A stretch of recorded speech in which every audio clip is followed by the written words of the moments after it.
Hello दोस्तों, आज जो है हम प्रिंसिपल्स ऑफ मैनेजमेंट प्रबंधन के सिद्धांत सब्जेक्ट के क्वेश्चंस डिस्कस करने जा रहे हैं। हर यूनिट वाइज जो है हम डिस्कशन करेंगे कि कौन से ऐसे क्वेश्चन हैं जो महत्वपूर्ण हो सकते हैं। सो स्टार्ट करते हैं with the very first question unit first के। What do you understand by management, explain its nature and importance. Hindi में भी पढ़ लेते हैं हम। प्रबंधन से क्या समझते हैं, आप क्या समझते हैं, इसकी प्रकृति एवं महत्व को स्पष्ट करें।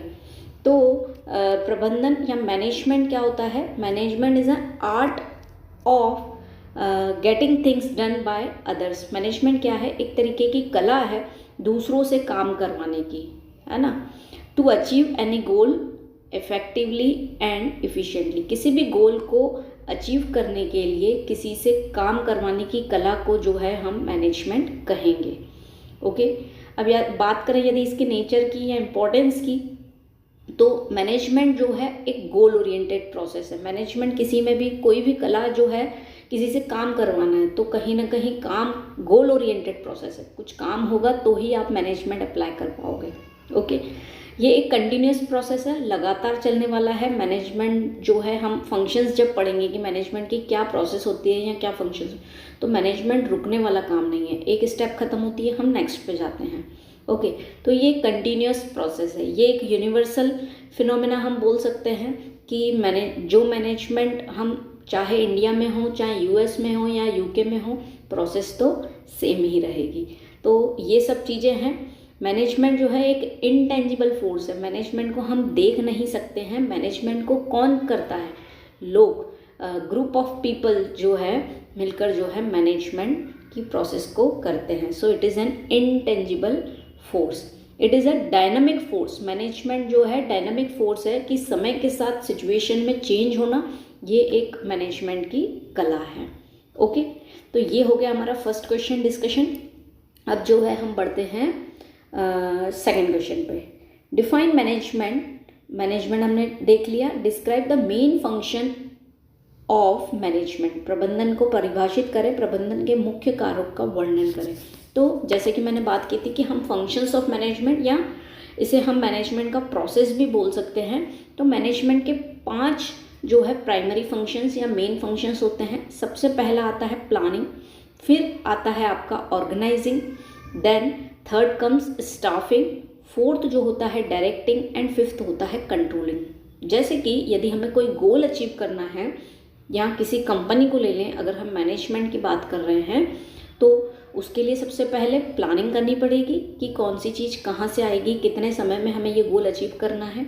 ओके, फिर सेकेंड स्टेप होती है ऑर्गेनाइजिंग, यानी रिसोर्सेज को इकट्ठा करना, कलेक्ट करना।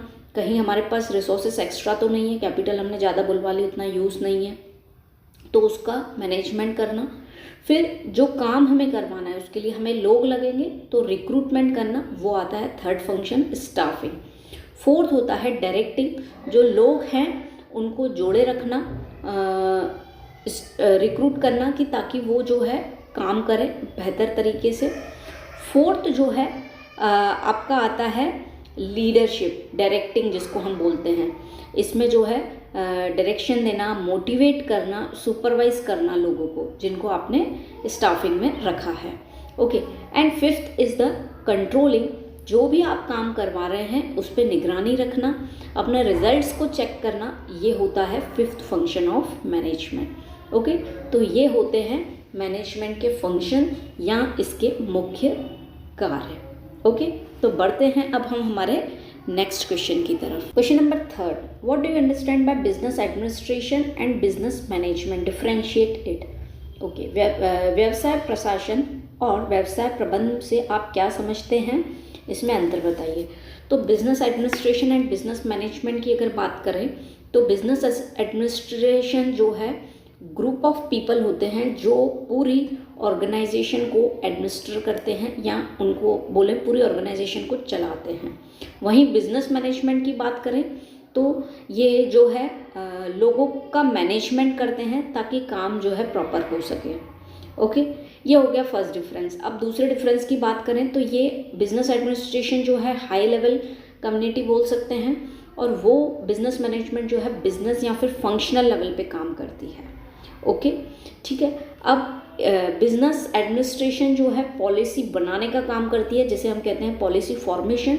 वहीं बिजनेस मैनेजमेंट जो है पॉलिसी इम्प्लीमेंटेशन का काम करती है। ओके, और बिजनेस एडमिनिस्ट्रेशन जो है अधिकतर हमें कहाँ दिखाई देगा? At the government organisation. और बिजनेस मैनेजमेंट जो है हमें प्रॉफिट मेकिंग ऑर्गेनाइजेशंस में हमें मिल सकता है।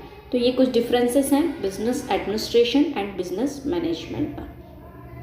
अब जो है हम डिस्कस कर लेते हैं question number 4, discuss the essential qualities of a good manager. एक अच्छे प्रबंध के आवश्यक गुणों पर चर्चा करें। तो एक अच्छा मैनेजर कैसे हो सकता है? जिसको जो है सबसे पहले मैनेजर या लीडर की अगर हम बात करें तो उसमें लीडरशिप क्वालिटी होना चाहिए कि वो सबको साथ में लेकर चले, टीम वर्क करवा सके। तो लीडरशिप क्वालिटी होनी चाहिए।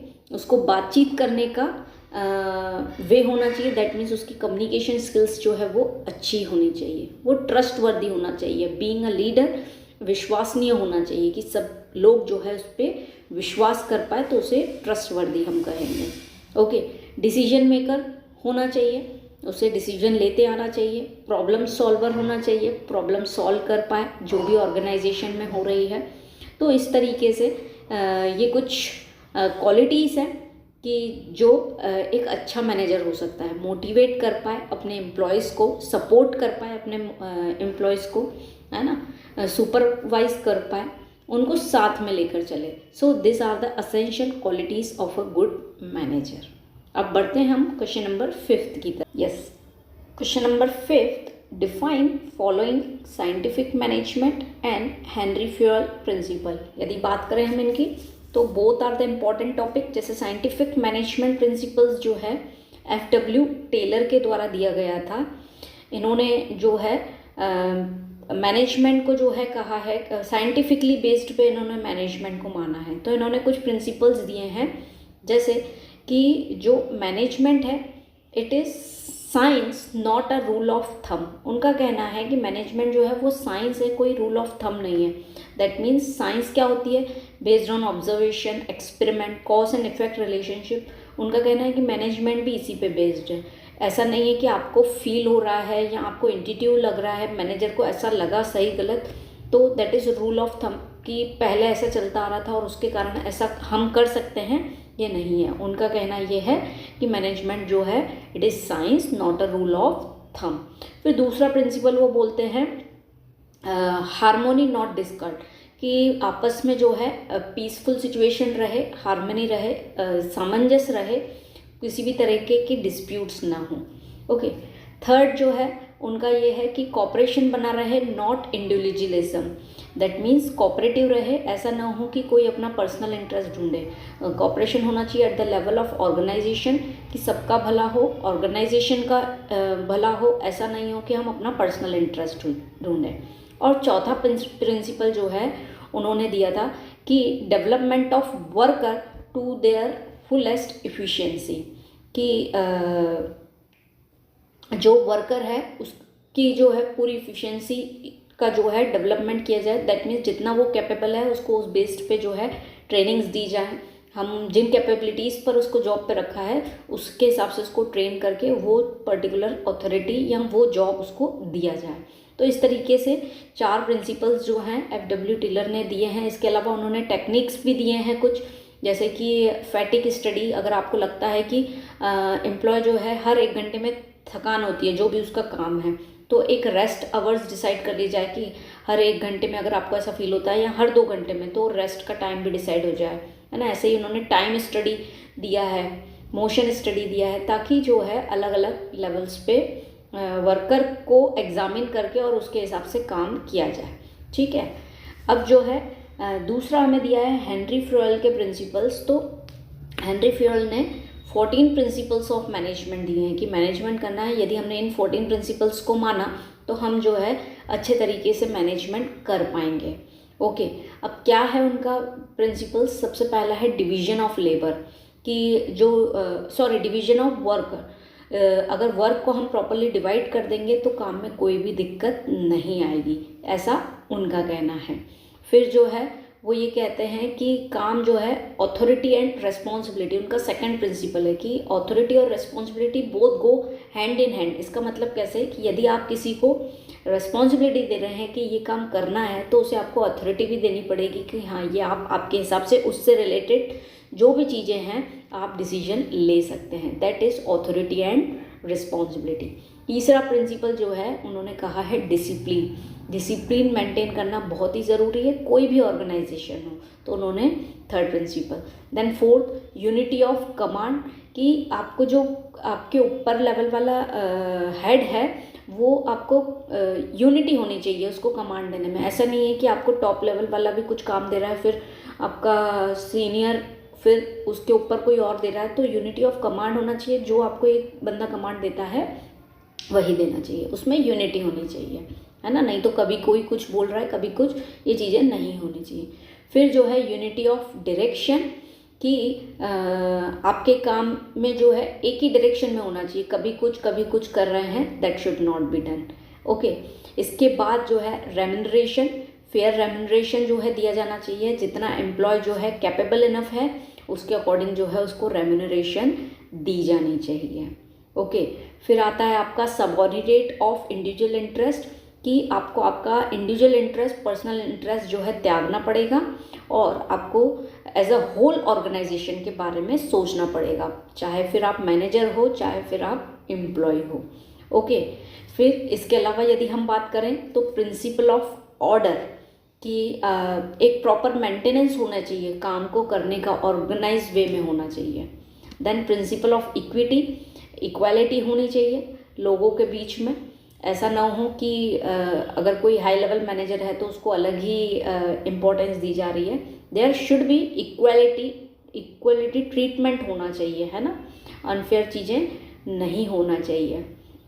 देन सेंट्रलाइजेशन एंड डिसेंट्रलाइजेशन, कि लोगों को जो है यदि हम कुछ काम दे रहे हैं तो उन्हें डिसेंट्रलाइज करना है, दैट मीन्स उसके अकॉर्डिंग वो काम कर पाए। और सेंट्रलाइजेशन यानी उनको कंट्रोल में भी रखना है, ऐसा नहीं है कि उनको ज़्यादा अथॉरिटी दे दी तो वो कुछ भी करने लग जाएंगे।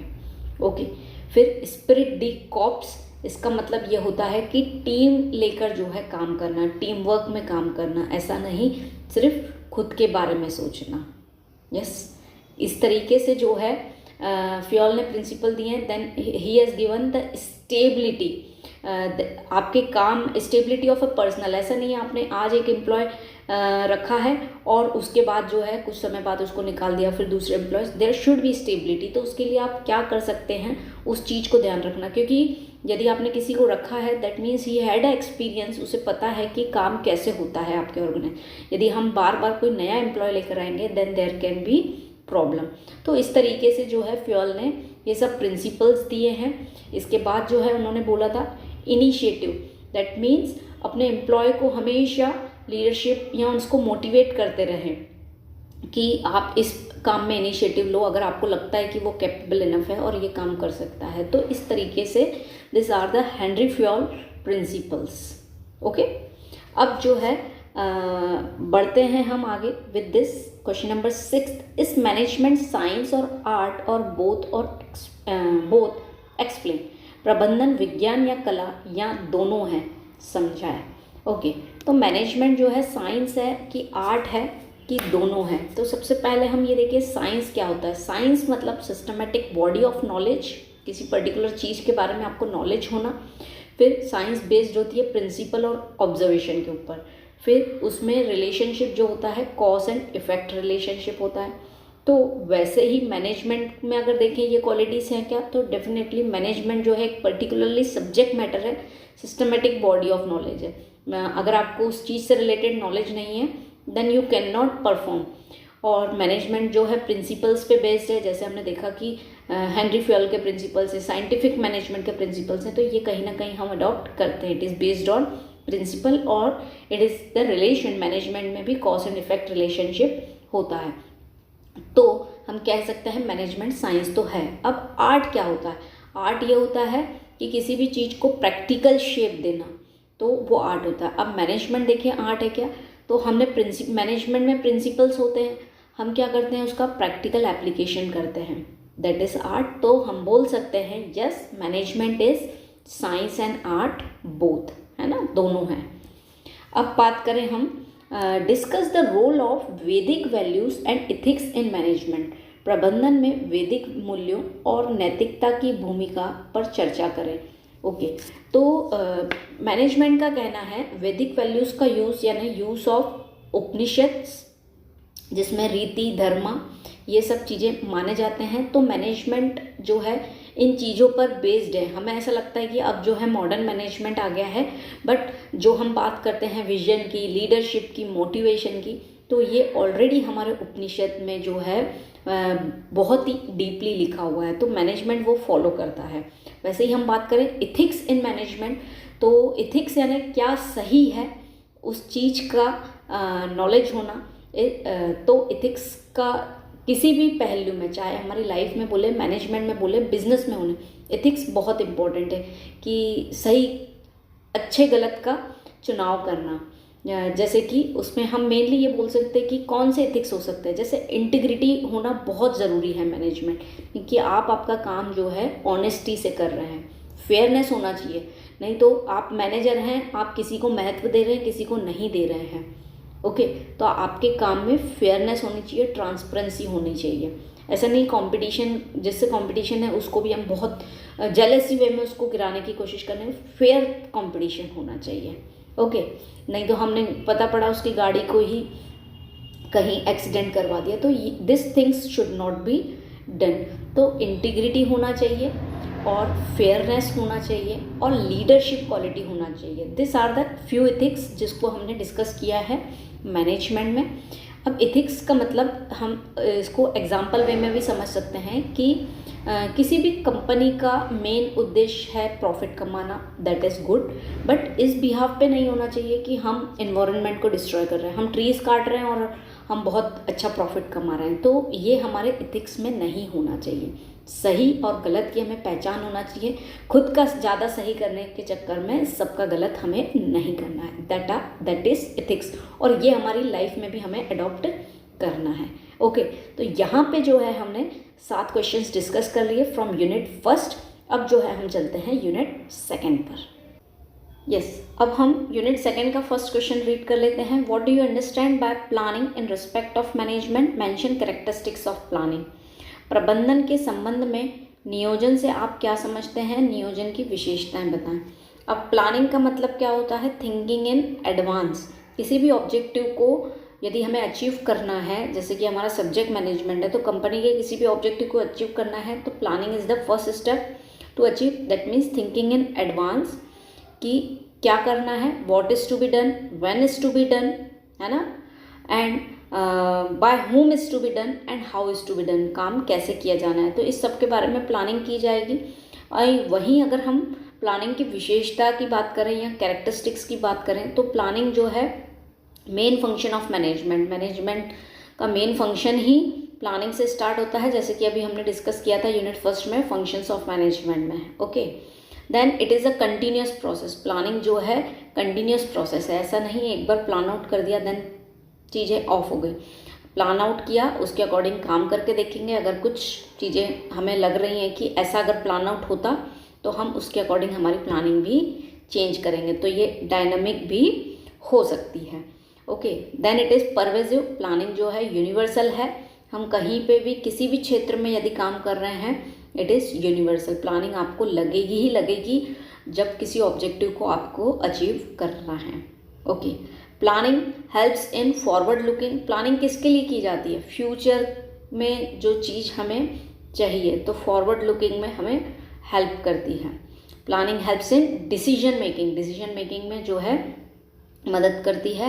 एंड मेंटल एक्सरसाइज जो है वो भी होती है कहीं ना कहीं। जब हम प्लान आउट करते हैं तो हमारा दिमाग जो है दौड़ता है, हम सोचते हैं अलग अलग एरियाज़ में, सोचते हैं कि इसकी ये लिमिटेशंस हो सकती हैं, यदि हमने ऐसा कुछ किया तो ये गड़बड़ हो सकती है या ऐसा कुछ अचीव हो सकता है। हर पॉइंट ऑफ व्यू से हम सोच पाते हैं। So it brings mental exercise. तो ये हैं इसके फीचर्स, कैरेक्टरिस्टिक्स भी बोल सकते हैं, नेचर भी बोल सकते हैं, एलिमेंट्स भी बोल सकते हैं। आपको किसी भी नाम से जो है क्वेश्चन आ सकता है। ओके, सो किसी भी ऑब्जेक्टिव को अचीव करना है तो planning is the first step. Okay, अब question number second, what do you mean by organisation, explain its nature and process. Organisation से आप क्या समझते हैं, इसका हिंदी भी यदि हम रीड करें, संगठन से आप क्या समझते हैं, इसकी प्रकृति और एवं प्रक्रिया समझाइए। तो ऑर्गेनाइजेशन का मतलब होता है identify and grouping of activities. हमने प्लान आउट किया कि ये करना है, हमें ये चीज़ लगेगी या ये रिसोर्सेस लग सकते हैं। अब उन रिसोर्सेस को समझना, आइडेंटिफाई करना और ग्रुपिंग करना उसकी, है ना। चाहे वो कैसे भी रिसोर्सेस हो सकते हैं, physical resources, financial resources, human resources. तो हम यदि शॉर्ट में बात करें, ऑर्गेनाइजिंग का मतलब टू आइडेंटिफाइंग, आप लिख भी सकते हैं, to identifying and grouping of activities and resources for the organisation. Resources can be human resources, physical resources and financial resources to achieve the objective of the organisation. ये हो गई ऑर्गेनाइजिंग की बात। अब वहीं उसके नेचर की बात कर लें तो सबसे पहले हमने क्या किया, आइडेंटिफाई किया। तो आइडेंटिफिकेशन सबसे पहला उसका नेचर हो गया, फीचर बोल सकते हैं, कैरेक्टरिस्टिक्स बोल सकते हैं, ठीक है। अब आइडेंटिफिकेशन करने के बाद फिर क्या करेंगे, हमने ग्रुपिंग करी एक्टिविटीज़ की। ओके, सॉरी, आइडेंटिफिकेशन के बाद हम डिवीजन ऑफ वर्क कर लेंगे कि ये इतना इतना काम है, डिवीजन ऑफ वर्क हो जाएगा। उसके बाद जो है हम करेंगे ग्रुपिंग ऑफ जॉब्स, अलग अलग ग्रुप बना देंगे। ओके, फिर जब ग्रुप बना लिया उसके बाद हम क्या करेंगे, असाइनिंग ऑफ ड्यूटीज़, सबको उनकी ड्यूटीज़ जो है वो देते रहेंगे। इसके बाद जो है ड्यूटी असाइन कर ली, इसके बाद establishing the reporting relationship, that means ये सब काम हो रहे हैं, किस वे में हो रहे हैं, तो वो उस चीज़ की रिपोर्टिंग रखना। तो this all things include the process या फिर नेचर ऑफ ऑर्गेनाइजिंग, ठीक है। ये होता है हमारा ऑर्गेनाइजेशन। अब पढ़ते हैं हम हमारे नेक्स्ट क्वेश्चन की तरफ। Third, what is meant by organisational structure, describe the factor affecting organisational structure. Hindi में भी रीड कर लेते हैं। संगठनात्मक संरचना से क्या तात्पर्य है, संगठनात्मक संरचना को प्रभावित करने वाले कारकों का वर्णन करें। अब क्या होता है ऑर्गेनाइजेशनल स्ट्रक्चर, तो हम बोल सकते हैं असाइनिंग ऑफ जॉब पोजीशन, लोगों को जॉब पोजीशन असाइन करना, या फिर उनको अथॉरिटी एंड रिस्पॉन्सिबिलिटी देना अकॉर्डिंग टू देयर क्वालिफिकेशन, या जिस पोस्ट पर वो हैं, जिस पे उनको असाइनिंग कर रहा है, दैट इज ऑर्गेनाइजेशनल स्ट्रक्चर। अब दोस्तों, ऑर्गेनाइजेशनल स्ट्रक्चर को मेनली जो है हम दो टाइप्स में डिवाइड कर सकते हैं, एक होता है फंक्शनल और दूसरा होता है डिविजनल स्ट्रक्चर। अब फंक्शनल स्ट्रक्चर क्या होता है, जब आपकी बिजनेस साइज जो है ज़्यादा बड़ी नहीं है, दैट मीन्स आप एक ही प्रोडक्ट में डील करते हैं, तो क्या होगा, स्ट्रक्चर क्या होगा उसका, सबसे पहले आपके बोर्ड ऑफ डायरेक्टर्स आ जाएंगे, फिर मैनेजर्स आ जाएंगे, उनका काम उनको दे दिया, फिर आपने अलग अलग डिपार्टमेंट बना दिया, जैसे production department, purchase department, okay, marketing department and finance department. इस तरीके से होता है फंक्शनल स्ट्रक्चर ऑफ ऑर्गेनाइजेशन। वहीं अगर डिविजनल स्ट्रक्चर की बात करें तो जब हमारा बिजनेस साइज बहुत लार्ज है, हम एक प्रोडक्ट से ज़्यादा में डील करते हैं, तब क्या करते हैं, हम बोर्ड ऑफ डायरेक्टर्स अपॉइंट करेंगे, देन आफ्टर दैट मैनेजर्स, और फिर हम अलग अलग डिविजन्स बना देंगे जितने टाइप के प्रोडक्ट होंगे हमारे पास। For example textile department, medicine department, soap department, cosmetic department, इस तरीके से। तो दो टाइप्स के ऑर्गेनाइजेशनल स्ट्रक्चर हो सकते हैं, that is functional and divisional. Yes दोस्तों, अब factors affecting the organisational structure, कौन से फैक्टर्स अफेक्ट करते हैं, तो ये हमको खुद को समझ में आ रहा है कि नेचर ऑफ द ऑर्गेनाइजेशन, किस तरीके का नेचर है वो डिपेंड करेगा, size of the business, business की क्या साइज है, लोकेशन क्या है, हेड ऑफिस कहाँ पे है, कितनी ब्रांचेस है, ये सब फैक्टर्स अफेक्ट करेंगे किसी भी ऑर्गेनाइजेशन के स्ट्रक्चर को, नंबर ऑफ एम्प्लॉयज़ कितने हैं ये। अब question number fourth, yes fourth में आगे बढ़ने से पहले क्वेश्चन नंबर थर्ड में जो है एक ऑर्गेनाइजेशन से रिलेटेड एक टर्म जो है आता है, हो सकता है आपको भी ये टॉपिक आ जाए, span of management. One of the important topic अक्सर एग्जाम्स में पूछा जाता है। तो स्पैन ऑफ मैनेजमेंट क्या होता है कि कोई भी ऑर्गेनाइजेशन जो है, स्पैन ऑफ मैनेजमेंट का मतलब ये होता है कि कोई भी मैनेजर जो है कितने एम्प्लॉयज़ को या फिर कितने सबॉर्डिनेट्स को मैनेज कर सकता है, that is known as span of management. यानी कितने सबॉर्डिनेट्स या कितने इंडिविजुअल्स बोलते हैं हम, वो किसी एक मैनेजर के द्वारा जो है हैंडल हो सकते हैं या मैनेज हो सकते हैं, that is span of management. ठीक है, अब बढ़ते हैं हम आगे क्वेश्चन नंबर 4 पे। What do you mean bye delegation of authority से आप क्या समझते हैं? Discuss the process and limitations of delegation of authority. Okay, अधिकारों के प्रत्यायोजनों योजन से आप क्या समझते हैं? अधिकारों के प्रत्यायोजन की प्रक्रिया और सीमाओं पर चर्चा करें। तो अब हम बात करें delegation of authority, that means simple अगर वर्ड्स में बात करें तो जब काम जो है बहुत ज़्यादा हो जाता है किसी मैनेजर के पास, तो वो क्या करता है, अपना काम, अपनी रिस्पॉन्सिबिलिटी जो है ट्रांसफ़र कर देता है अपने सबॉर्डिनेट के पास। तो हम बोल सकते हैं transferring of responsibilities to the subordinate जो है एक होता है delegation of authority. That means उसके पास जो काम था उसने अलग अलग इंडिविजुअल्स में डिस्ट्रीब्यूट कर दिया अकॉर्डिंग टू देयर कैपेबिलिटी, उनकी कैपेबिलिटी के हिसाब से। ओके, ये होता है डेलीगेशन ऑफ अथॉरिटी। अब डेलीगेशन ऑफ अथॉरिटी में 3 एलिमेंट्स होते हैं। एक होता है अथॉरिटी, ओके, एक होता है रिस्पॉन्सिबिलिटी एंड तीसरा होता है अकाउंटेबिलिटी।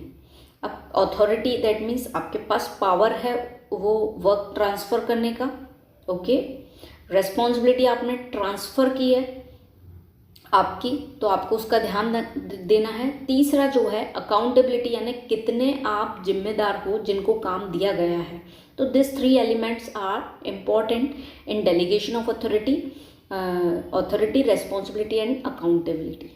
ओके, अब इसकी लिमिटेशंस की अगर बात करें तो डेलीगेशन ऑफ अथॉरिटी में लिमिटेशंस क्या हो सकती है? ये हो सकती है कि एम्प्लॉय जो है ओवर कॉन्फिडेंस में आ जाए, है ना, और लैक ऑफ मोटिवेशन हो सकता है क्योंकि खुद से ही काम करना है आपको। तो ये सब चीज़ें जो है लिमिटेशंस हो सकती हैं। ओके, अब बढ़े हम आगे। यस, क्वेश्चन नंबर 5 यदि देखें, what is centralisation and decentralisation? केंद्रीकरण और विकेंद्रीकरण क्या है? अब दोस्तों सेंट्रलाइजेशन एंड डिसेंट्रलाइजेशन की बात करें तो वहीं जो सेंट्रलाइजेशन है that means the decision making power जो है वो सिर्फ टॉप लेवल के पास ही है। वो अपने पास ही मैक्सिमम अथॉरिटी रखते हैं, चाहे वो डिसीजन से रिलेटेड हो या कोई भी चीज़ हो, ताकि जो बाकी की डिसिप्लिन जो है वो मेंटेन हो सके। किसी भी ऑर्गेनाइजेशन के लिए सेंट्रलाइजेशन भी ज़रूरी है, डिसेंट्रलाइजेशन भी ज़रूरी। सेंट्रलाइजेशन का मतलब हमने क्या देखा कि power of decision making only in few hands, that means manager या टॉप लेवल मैनेजर्स जो हैं वही डिसीजंस ले पाएंगे। वहीं यदि हम डिसेंट्रलाइजेशन की बात करें तो यहाँ पे होता है कि जो मैनेजर्स हैं वो डिवाइड कर देते हैं या ट्रांसफ़र कर देते हैं हर लेवल ऑफ मैनेजमेंट पे रिस्पॉन्सिबिलिटी। ओके, ये कुछ डेलीगेशन ऑफ अथॉरिटी जैसा ही आपको लगेगा। डिसेंट्रलाइजेशन का मतलब होता है डिस्पर्शन ऑफ पावर या फिर डिसीजन मेकिंग का जो अथॉरिटी है वो हर level of management, that means production department के लिए अगर वो ज़रूरी प्रोडक्शन डिपार्टमेंट से रिलेटेड कुछ चीज़ है तो वो प्रोडक्शन डिपार्टमेंट उससे रिलेटेड डिसीजन ले लेगी। सेल्स डिपार्टमेंट से रिलेटेड है तो वो सेल्स डिपार्टमेंट ले लेगी। और वहीं सेंट्रलाइजेशन की बात करें तो कुछ बड़े लेवल का डिसीजन है, दैट इज़ वो सिर्फ बोर्ड ऑफ डायरेक्टर्स ही ले पाएंगे। तो ये होता है सेंट्रलाइजेशन एंड डिसेंट्रलाइजेशन। ठीक है, अब जो है बढ़ते हैं हम नेक्स्ट क्वेश्चन पे, that is what do you mean bye staffing? Discuss it's characteristics. Staffing से आप क्या समझते हैं? क्या तात्पर्य है? इसकी विशेषताओं को समझाइए। तो स्टाफिंग का मतलब होता है मैन पावर ढूंढना, लोग ढूंढना आपके ऑर्गेनाइजेशन के लिए। That means selecting the right person for the right job, that is staffing. इसका मतलब होता है स्टाफिंग। अब इसके फीचर्स की, कैरेक्टरिस्टिक्स की बात करें तो सबसे पहले क्या होता है, रिक्रूटमेंट होगा। ओके, रिक्रूटमेंट के बाद क्या करेंगे, हम सेलेक्ट करेंगे लोगों को। ओके, सेलेक्ट करने के बाद we can give them training, compensation देना उनको ज़रूरी रहता है, प्रमोशन देना ज़रूरी रहता है। ओके, कभी कभी उन्हें डिसीजन पावर देना ज़रूरी रहता है जो उनसे रिलेटेड हो, सो दैट दे कैन वो जो है मोटिवेटेड रहे, है ना। कंपनसेशन जैसे हमने बात करी, तो कंपनसेशन कैसे दे सकते हैं हम उनको? मॉनेटरी उनका बोनस दे दिया उनको किसी फेस्टिवल पे, है ना। यदि कुछ काम अच्छा कर रहे हैं तो अप्रिसिएशन कर दिया, ये नॉन मॉनेटरी मोटिवेशन होगा। तो इस तरीके से उनको मोटिवेट भी कर सकते हैं। तो ये हो गई स्टाफिंग। अब बात करें क्वेश्चन नंबर 7 की, what do you understand bye decision making? Decision making से आप क्या समझते हैं? Explain the importance and process of decision making. ठीक है, निर्णय प्रक्रिया से आप क्या समझते हैं? निर्णय लेने की प्रक्रिया एवं महत्व को समझाइए। दोस्तों, डिसीजन मेकिंग का मतलब ये होता है कि चॉइस करना फ्रॉम द वेरियस अल्टरनेटिव्स, है ना। जो भी आपके सामने चीज़ें अवेलेबल हैं उसमें से आपको चॉइस करना what is good for the benefit of all, है ना। क्या सही है, सबके बेनिफिट में है कि नहीं, दैट इज़ डिसीजन मेकिंग। अब यदि हम बात करें कि इसका इम्पोर्टेंस क्यों है, डिसीजन मेकिंग इतना इम्पोर्टेंट क्यों है? यदि हम सही डिसीजन लेते हैं तो वो हमारा समय बचाएगा।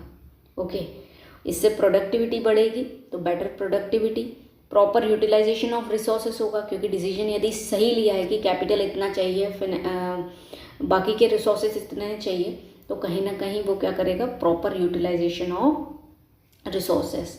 तो इस तरीके से जो है हम बोल सकते हैं कि डिसीजन मेकिंग इम्पॉर्टेंट है किसी भी समय में इन द ऑर्गेनाइजेशन। वहीं इसके प्रोसेस की यदि बात करें तो आइडेंटिफाई योर डिसीजन, जो भी आपका डिसीजन है उसको आइडेंटिफाई कर लीजिए, उसको चूज़ कर लीजिए।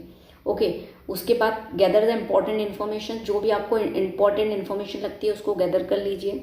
उसके बाद फाइंड द अल्टरनेटिव्स, जो भी आपके अल्टरनेटिव्स हैं उसको चूज़ कर लीजिए। ओके, देन एग्जामिन इट, उसको एग्जामिन कर लें, चेकआउट कर लें कि ये सही है कि नहीं। चूज़ फ्रॉम द अल्टरनेटिव्स, अगर आपको ठीक लगते हैं कि they can be better, then choose from the alternative. और उसके बाद टेक एक्शन, जो भी आपको बेस्ट लगता है डिसीजन, टेक एक्शन, और उसके बाद उसको रिव्यू करिए।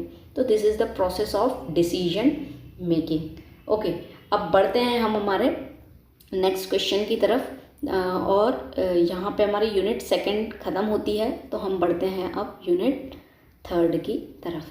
Question number 1, give the meaning of direction, discuss the nature and function of direction. Okay, निर्देशन का अर्थ बताइए, निर्देशन की प्राकृतिक एवं कार्य पर चर्चा करें। अब डायरेक्शन क्या होता है? डायरेक्शन का मतलब होता है इंस्ट्रक्टिंग, गाइडिंग, इसके अलावा हम बोल सकते हैं motivating the employees to achieve any desired result या टू अचीव एनी गोल, है ना। डायरेक्शन के जो हैं 4 एलिमेंट्स होते हैं जिससे डायरेक्टिंग जो है वो कंप्लीट होता है ना। उसमें क्या आता है? सुपरविजन, उनको सुपरवाइज करना, मोटिवेशन, ओके, उनको प्रोत्साहन देना, प्रेरणा बढ़ाना उनके अंदर कि वो काम करें। 3rd जो है कम्युनिकेशन, उनसे बातचीत करना प्रॉपरली, ताकि जो है कम्युनिकेशन के थ्रू जो है वो मोटिवेटेड रहें हर बार। और 4th जो है लीडरशिप, नेतृत्व करना, उनको टीम में लेकर चलना। ये 4 एलिमेंट्स हैं डायरेक्टिंग के, जिससे जो है किसी भी ऑब्जेक्टिव को अचीव किया जा सकता है। ओके, अब जो है बात करें यदि हम फंक्शन ऑफ डायरेक्शन, फंक्शंस की यदि बात करें तो सबसे पहले इनिशिएट करना एम्प्लॉयज़ को कि वो जो है काम करें, देन उनको मोटिवेट करना, जो वो एलिमेंट्स में हमने पढ़ा वो सब चीज़ें भी इसमें आएंगी। मोटिवेट करना उन्हें, उनके साथ कम्युनिकेशन करना, लीडरशिप डेवलप करना, इंस्ट्रक्शन देना एम्प्लॉयज़ को, ताकि उनको लगे कि हाँ कोई हमें जो है वो देख रहा है, हमारे काम को समझ रहा है। उनके साथ काम करना, टीम बिल्ट स्पिरिट जिसको हम बोलते हैं, जो है टीम वर्क में काम करना। तो ये सब चीज़ें जो है फंक्शन ऑफ डायरेक्शन होती हैं। अब जो है सेकंड क्वेश्चन रीड करते हैं। Define coordination, explain the importance and elements of coordination. Coordination क्या होता है और उसका इम्पोर्टेंस एंड एलिमेंट्स। समन्वय को परिभाषित करें, समन्वय के महत्व एवं तत्वों की व्याख्या करें।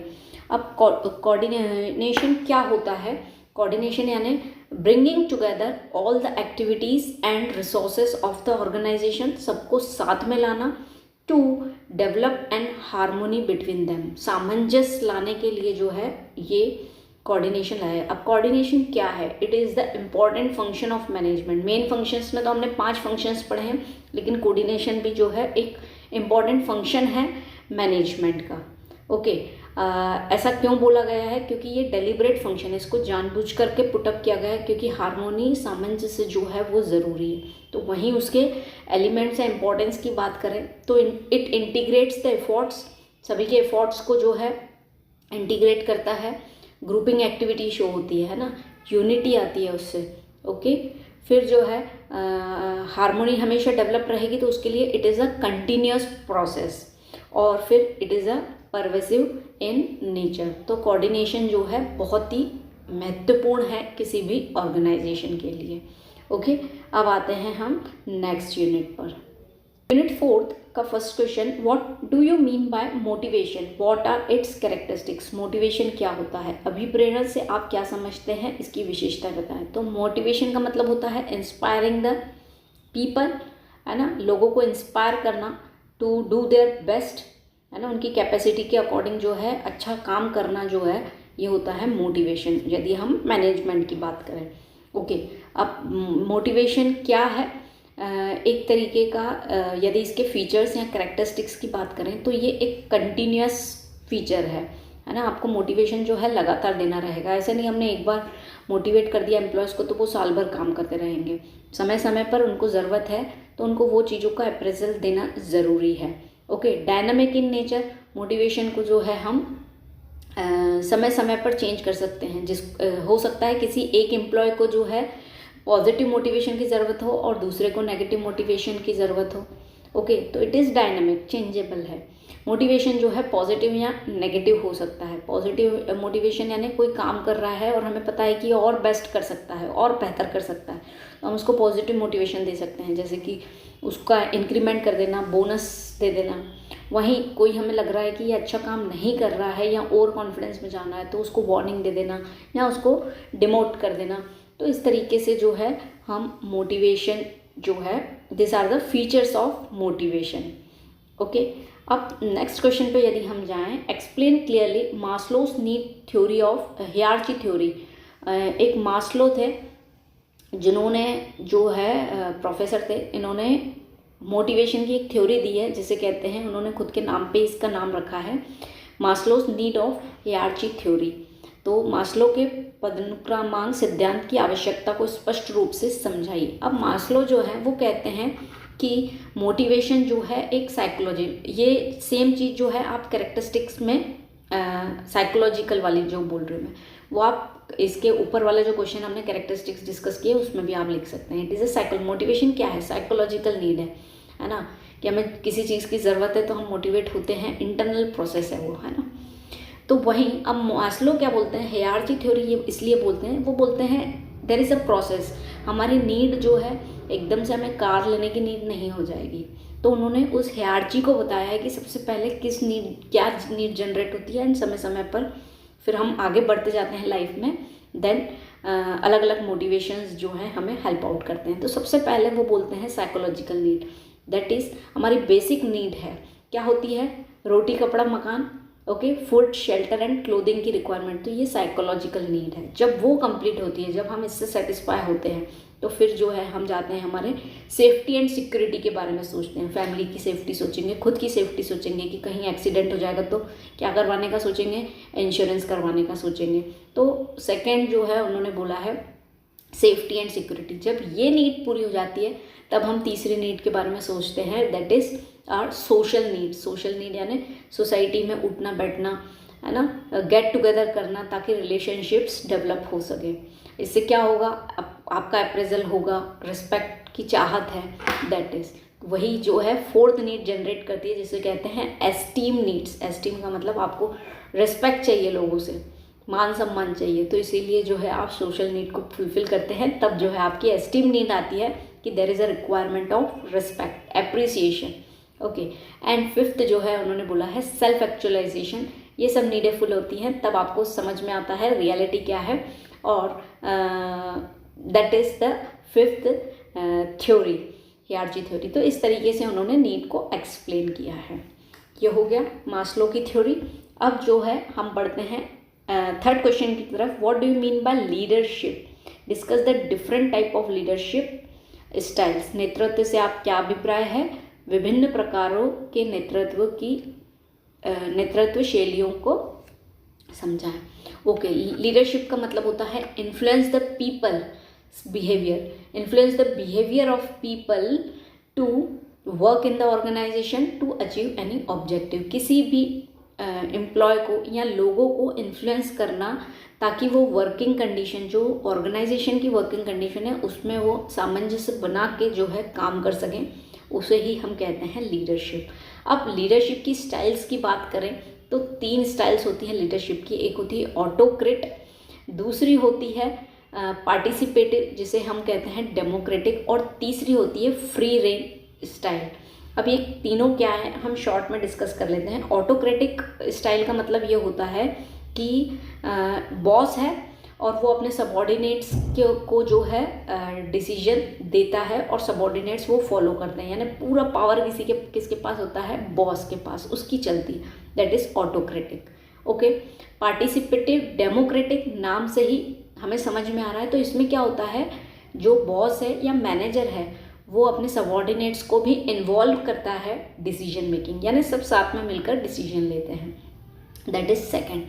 थर्ड, फ्री रेन, इसमें सबॉर्डिनेट्स जो हैं खुद ही डिसीजन ले लेते हैं, उनको ये अथॉरिटी मिली रहती है उनके मैनेजर के द्वारा कि आप आपके हिसाब से डिसीजन ले लो, that is free rein leadership style. तो ये 3 स्टाइल्स होती हैं लीडरशिप की जो कि किसी भी ऑर्गेनाइजेशन में फॉलो की जाती हैं। एंड दोस्तों, this is again one of the important topic बोल सकते हैं। लीडरशिप स्टाइल्स जो है एक इम्पॉर्टेंट सब्जेक्ट टॉपिक है जो एग्ज़ाम में आ सकता है। ओके, अब बढ़ते हैं हम हमारे नेक्स्ट यूनिट की तरफ। ओके, यूनिट 5 का question number 1, what do you understand bye managerial control, discuss it's nature and process, प्रबंधकीय नियंत्रण से आप क्या समझते हैं, इसकी प्रकृति एवं प्रक्रिया पर चर्चा कीजिए। ओके, तो मैनेजरियल कंट्रोल या कंट्रोलिंग की हम बात करें तो इसका मतलब ये होता है कि comparing the actual performance with the expected results, जो हमारा एक्चुअल परफॉर्मेंस, एक्चुअल रिजल्ट जो आया है उसका हम कंपैरिजन करते हैं जो हमने एक्चुअली सोचा था। गोल सेटिंग में कुछ ना कुछ सोचा होगा। कंट्रोलिंग क्या है, it is the last function of management, जो हमने 5 मेन फंक्शन करे थे प्लानिंग से लेकर कंट्रोलिंग तक, तो यहाँ पे जो है हम मेजरमेंट कर सकते हैं अपनी परफॉर्मेंस का। वहीं बात करें इसके नेचर या प्रोसेस की, तो नेचर जो है मैनेजमेंट का इवैल्यूएशन ऑफ द रिजल्ट हो पाता है, प्रॉपर डिसीजन मेकिंग हो पाती है। Okay, comparison of actual result हो पाता है इसमें। This are all the nature of controlling. इससे जो है हम फ्यूचर में क्या पॉलिसीज एंड प्रोसीजर्स अडॉप्ट करने हैं, future planning can be done accordingly. तो ये कंट्रोलिंग का प्रोसेस है। अब इसी में ही इसका सेकेंड क्वेश्चन यदि रीड करें, give the meaning of controlling, explain it's different techniques, नियंत्रण का अर्थ बताइए और विभिन्न टेक्निकों को। तो कंट्रोलिंग तो हमने समझ लिया कि जहाँ पे हम कंपैरिजन करते हैं एक्चुअल एंड एक्सपेक्टेड के बीच में। अब इसके प्रोसेस की बात करें या इसकी टेक्निक की बात करें तो कंट्रोल करने की अलग अलग टेक्निक्स हैं, है ना। किस तरीके से हम कंट्रोल कर सकते हैं या चेक कर सकते हैं अपनी परफॉर्मेंस को। तो इसकी जो है 2 अप्रोच होती हैं दोस्तों, ट्रेडिशनल एंड मॉडर्न।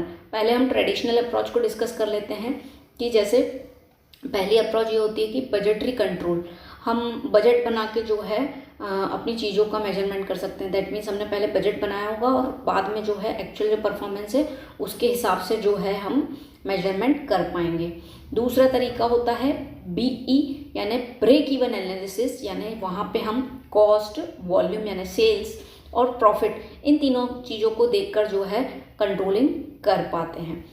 तीसरा जो आता है दैट इज़ स्टैटिकल एनालिसिस, यानी वहाँ पे हम डाटा का उपयोग करते हैं, जो अलग अलग डाटा हमें कलेक्ट होते हैं ऑर्गेनाइजेशन के, और स्टैटिक्स के बेसिस पे जो है हम इवोल्यूशन चेक कर पाते हैं।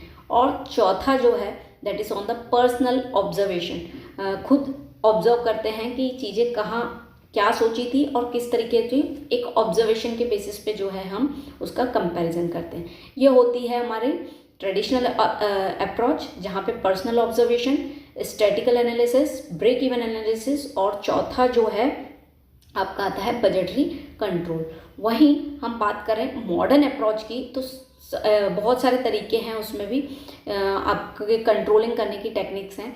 सबसे पहले बात करें तो ROI, रिटर्न ऑन इन्वेस्टमेंट। इससे जो है आप ये चेक करते हो कि हमारा कैपिटल जो हमने लगाया था उसका इफेक्टिव यूज़ हो रहा है कि नहीं हो रहा है। तो ROI एक बेटर वे है कंट्रोलिंग का। Okay, management audit second method है कि मैनेजमेंट का ऑडिट करवा लें। वहाँ पे हम लोगों को वेरीफाई करवाते हैं कि ये काम बेहतर तरीके से कर रहे हैं कि नहीं, इफेक्टिवली भी एंड एफिशिएंटली भी। तो इसे हम बोलते हैं मैनेजमेंट ऑडिट। फिर एक आता है रेस्पॉन्सिबिलिटी अकाउंटिंग। रेस्पॉन्सिबिलिटी अकाउंटिंग में अलग अलग सेंटर्स बनाए जाते हैं, रेस्पॉन्सिबिलिटी सेंटर्स, और उसके हिसाब से कंट्रोलिंग की जाती है। अब कैसे सेंटर्स, जैसे कॉस्ट सेंटर हो गया आपका, और प्रॉफिट सेंटर हो गया, सेल्स सेंटर हो गया। इस तरीके से जो है अलग अलग रिस्पॉन्सिबिलिटी अकाउंटिंग में रिस्पॉन्सिबिलिटी पर्टिकुलर सेंटर्स के उस पर होती है और इस तरीके से अकाउंटिंग की जाती है। एक होता है रेशियो एनालिसिस। आप अलग अलग रेशियोस निकालते हैं और उस बेसिस पे कंट्रोलिंग या उस बेसिस पे जो है आप मेजरमेंट या चेक कर पाते हैं परफॉर्मेंस को। रेशियोस यानी लिक्विडिटी रेशियोस, टर्नओवर रेशियोस होते हैं, प्रॉफिटेबिलिटी रेशियो। जैसे लिक्विडिटी रेशियो की बात करें तो वहाँ पे मेजरमेंट किया जाता है कि करंट एसेट्स और करंट लायबिलिटीज़ का क्या रिलेशनशिप है। ऐसा तो नहीं है करंट लायबिलिटीज़ ज़्यादा हैं और करंट एसेट्स कम हैं, कि करंट एसेट्स ज़्यादा हैं और कम है। इस तरीके से जो है मेजरमेंट कर पाते हैं। इसके बाद आता है PERT एंड CPM, जो कि अलग से भी कभी कभी क्वेश्चन पूछ लिया जाता है। तो PERT का मतलब क्या होता है, प्रोग्राम इवेल्युएशन रिव्यू टेक्निक, और वहीं CPM का होता है क्रिटिकल पाथ मेथड। दोनों सेम मेथड होते हैं कंट्रोलिंग करने के लिए, परफॉर्मेंस चेक करने के लिए, लेकिन PERT में जो है हमें जो टास्क करना है उसको कितने टाइम में हम उसको अचीव कर लेंगे ये हमें पता रहता है, टाइम इज़ ऑलरेडी नोन। लेकिन वहीं CPM की बात करें, क्रिटिकल पाथ मेथड की बात करें, तो हमें टाइम पता नहीं रहता है जिस एक्टिविटी या जिस टारगेट के प्रति हम काम कर रहे हैं। तो this are all techniques, traditional and modern techniques of controlling. Again one of the important question हम बोल सकते हैं ऑफ कंट्रोलिंग। और कभी कभी PERT, CPM या फिर रेस्पॉन्सिबिलिटी अकाउंटिंग जो है अलग से भी क्वेश्चन आपके पास आ जाते हैं। तो इस तरीके से आप उनकी तैयारी कर सकते हैं। यूनिट 6 में first question, what is meant by total quality management, discuss it's characteristics. Total quality management यानी कुल गुणवत्ता प्रबंधन से क्या तात्पर्य है, इसकी विशेषताओं पर चर्चा करें। अब टोटल क्वालिटी मैनेजमेंट की यदि बात करें तो ये एक फ्रेमवर्क है या एक अप्रोच है जिसमें ये माना जाता है कि कोई भी ऑर्गेनाइजेशन जो है लॉन्ग टर्म सक्सेस तभी पा सकती है by having its all of its members, है ना, from lower level to top level. Okay, that means कोई ये टॉप क्वालिटी मैनेजमेंट एक फ्रेमवर्क या अप्रोच है जो ये बोलती है कि कोई भी ऑर्गेनाइजेशन लंबे समय तक सक्सेस तभी हो सकती है जब वो अपने सभी लोगों को जो है साथ में रखे, चाहे वो लोअर लेवल के हों चाहे वो अपर लेवल के हों। That is total quality management. इससे क्या हो जाएगा, क्वालिटी इंस्पेक्शन हो पाएगा। ओके, फिर क्वालिटी एश्योरेंस कर पाएंगे हम। ओके, क्वालिटी और जो है एक तरीके का इम्प्रूवमेंट हो पाएगा। Okay, quality inspection, quality assurance plus quality control भी हम कर पाएंगे प्लस इम्प्रूवमेंट। तो ये हो गए टोटल क्वालिटी मैनेजमेंट। वहीं इसकी कैरेक्टरिस्टिक्स की बात करें तो हम ये 4 पॉइंट्स तो उसमें पुटअप कर सकते हैं। इसके अलावा कस्टमर का सेटिस्फैक्शन जो है होगा, क्योंकि सब साथ में मिलकर काम कर रहे हैं तो काम बेहतर ही होगा। Customer satisfaction, involvement of employees, सभी का एम्प्लॉयज़ का इन्वॉल्वमेंट होगा, that is very good thing. Okay, overall performance जो है इवैल्यूएशन हो पाएगी, आपकी परफॉर्मेंस जो है बेहतर वे में चेक हो पाएगी, कम्युनिकेशन बेटर होगा, लीडरशिप डेवलप होगी। This are all the features of total quality management. ठीक है, वहीं बात करें हम सेकंड क्वेश्चन की, discuss the importance of logistic management क्या होता है, तार्किक लॉजिस्टिक प्रबंधन के महत्व पर चर्चा करें। लॉजिस्टिक मैनेजमेंट का मतलब ये होता है कि आपकी ऑर्गेनाइजेशन में जो गुड्स सप्लाई हो रहे हैं, जैसे सप्लाई चेन मैनेजमेंट भी कहते हैं, ओके, जो हो रहे हैं उसमें फ्लो ऑफ गुड्स प्लस उसका स्टोरेज जो है वो बहुत ही प्रॉपर होना चाहिए।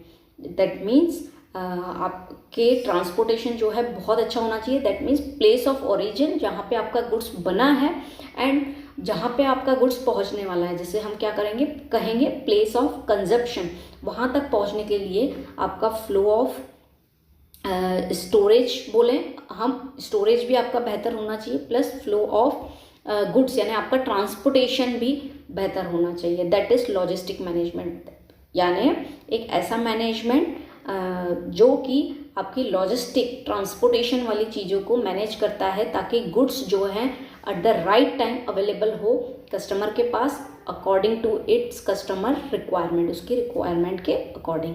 दैट इज़ लॉजिस्टिक मैनेजमेंट, जो लॉजिस्टिक को देखता है, ट्रांसपोर्टेशन को देखता है आपकी कंपनी में।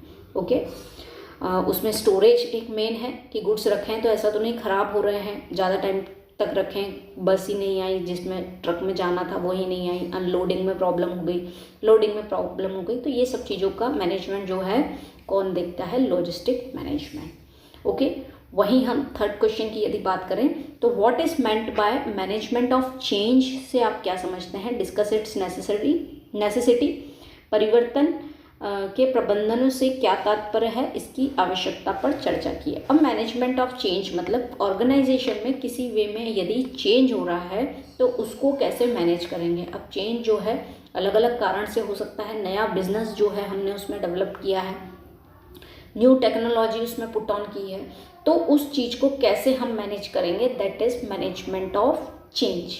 ओके, इसे ही हम क्या कहते हैं हिंदी में, परिवर्तन के प्रबंधन। ओके, तो ये होता है मैनेजमेंट ऑफ चेंज। तो कोई भी ऑर्गेनाइजेशन उसको किस तरीके से अडॉप्ट करेगी, तो उसके लिए एक मैनेजमेंट डेवलप किया है, मैनेजमेंट ऑफ चेंज। जो भी कुछ नया होगा ऑर्गेनाइजेशन में, उसकी प्लानिंग, उसकी ऑर्गेनाइजिंग, उसको कैसे मैनेज करना है, वो काम जो है मैनेजमेंट ऑफ चेंज जो है तो देखेगा। सो हियर हमारी 6 यूनिट्स जो हैं, हमने इस पर महत्वपूर्ण जो प्रश्न थे उसको हमने डिस्कस किया है, इसके आंसर्स को जो है हमने शॉर्ट में डिस्कस किया है, ताकि आपको हर टॉपिक के बारे में नॉलेज हो, और कहीं ना कहीं यदि हम इसको प्रिपेयर करते हैं तो हम अपनी एग्जामिनेशन के लिए प्रिपेयर हो पाएंगे। तो आप क्वेश्चंस को देखिए, यदि इसके अलावा आपको कोई डाउट है क्वेश्चंस के प्रति तो आप उसको पूछ सकते हैं। Again with this, all the best for your examination and thank you for this session.